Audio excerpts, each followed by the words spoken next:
की गिरफ्तारी हुई है वो साक्ष्य के आधार जो साक्ष्य सामने आए हैं कि एक तो प्राथमिकी अभियुक्त ये थे, नाम था इनका।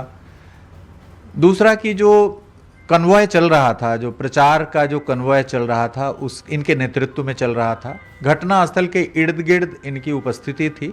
तो इन सभी कारणों से प्रथम दृष्टया जो साक्ष्य है उसके आधार पे इनकी गिरफ्तारी हुई है। और घटनास्थल पर आपने देखा होगा कि चुनाव आयोग की पैनी नज़र इस घटना पे है, और जैसे ही घटना हुई है उसके बाद हम लोगों ने इसमें जो स्थानीय पुलिस पदाधिकारी हैं, थानाध्यक्ष हैं, अनुमंडल पुलिस पदाधिकारी हैं, इन सबों की भूमिका की पड़ताल की। और हम लोगों ने यह देखा कि जो दोनों कारकेड क्रॉस कर रहा था तो उसमें स्थानीय थाने को इसकी जानकारी होनी चाहिए थी। स्थानीय थाना प्रभारी इसको आए हैं, वो घटना की जानकारी होने के बाद तुरंत पहुंच गए 5-7 मिनट के बाद, लेकिन पूर्व से उनको जानकारी होनी चाहिए थी कि जब 2 घंटे 2.5 घंटे से जदयू के प्रत्याशी अनंत सिंह वहाँ पर उपलब्ध थे तो उनको इर्द गिर्द में होना चाहिए था, लेकिन वो नहीं थे। और इसमें चुनाव के समय थोड़ी सी ये रहती है कि यदि कोई भी पुलिस पदाधिकारी, थानाध्यक्ष किसी भी पार्टी के उपस्थिति के नज़दीक रहता है तो फिर वो आरोप लगने लगता है कि वो उनके चुनाव प्रचार में शामिल। और हम लोगों ने स्पष्ट रूप से सभी थानाध्यक्ष को कहा था कि आपको किसी भी पार्टी के साथ यदि देखा जाएगा तो कार्रवाई, इसलिए थोड़ा सा जो थानाध्यक्ष हैं वो अपने को तटस्थ रखते हैं।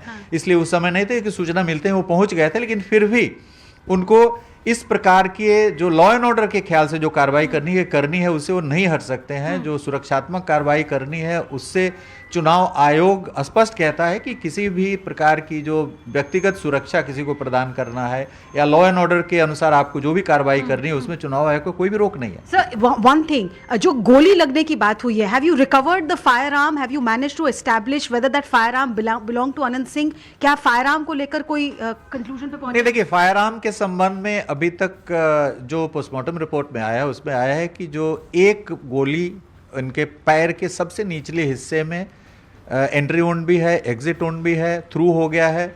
उसके बुलेट्स घटनास्थल से काफ़ी फॉरेंसिक टीम भी खोजी है, क्योंकि घटनास्थल काफ़ी विस्तृत है, करीब 1 किलोमीटर में फैला हुआ है और दोनों ही तरफ पूरा वाटर लॉक्ड है। तो जो बुलेट का पार्ट होना चाहिए वो नहीं मिला है वहाँ पर। तो हम लोग casing has not been recovered.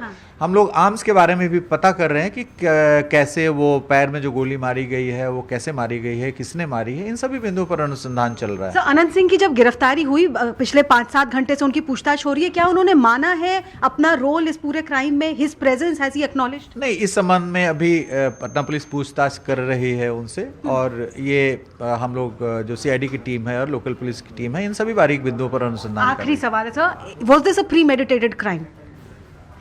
No, this aspect is also being looked into, and prima facie it seems to be a case which started from the road race stage and ultimately resulted into the death of this Jan Suraj Samarthak Dularchan ji.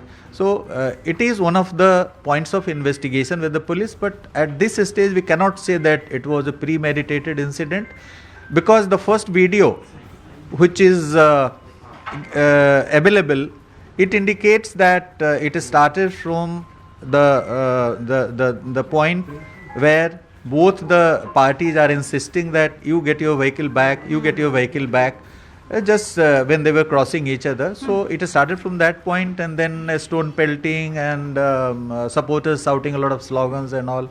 So whether it was a premeditated incident, it will take time to establish. Thank you so much, DGP Bihar there in an exclusive conversation with Network 18.